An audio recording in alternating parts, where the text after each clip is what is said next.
to the Big Three, Fantasy Alarm TV. I'm your host, Ray Flowers. Let's talk some busts. Let's talk some guys you want to avoid in Week 6 because they are going to let you down if you start them.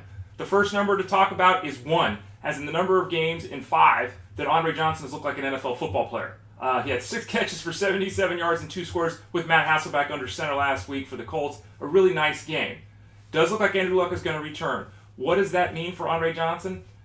The other 4 games that Johnson's played this year, he's caught 7 passes for 51 yards. One good game from Andre Johnson does not erase the fact that for a month, he didn't look like he deserved to be on the football field.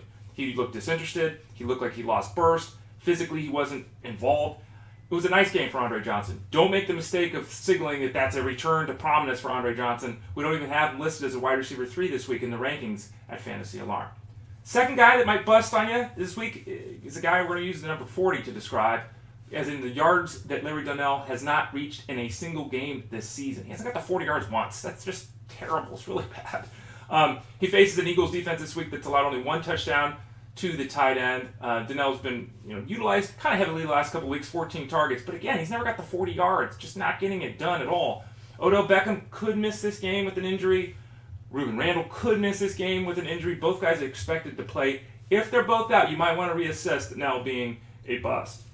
But if they're both active, Larry Donnell's a bust. I'd go with Dwayne Harris, a guy who's caught 11 passes the last 2 weeks. I'm also looking for an under-the-radar kind of guy to start. And the final number of the day, if I can avoid choking to death, 19.3.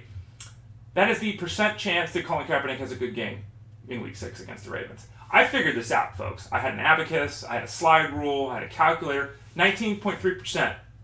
Spent a lot of time figuring that number out for Colin Kaepernick. Here's the facts with Kaepernick. He was really good last week. But for the majority of the season, he's been a mess. He's played 5 games. 2 times in 5 games, he's thrown for 170 yards. 2 times in 5 games, he's thrown a touchdown pass. 40% of the time this year, only 40% of the games, he's thrown for 170 yards, and only 40% of the games, he's thrown a touchdown pass. It's dreadful. He's only got 4 touchdown passes on the season. Can't be trusted. I don't care what he did last week. I don't care if Vernon Davis is returning from injury. I don't care if Torrey Smith has got a revenge game against his old team. Cannot trust Colin Kaepernick this week. He's barely a QB2, let alone someone you should be considering for a QB1. Ray Flowers, Big 3, Fantasy Alarm TV, FantasyAlarm.com. Get our rankings for Week 6 of the NFL season. They're free. FantasyAlarm.com.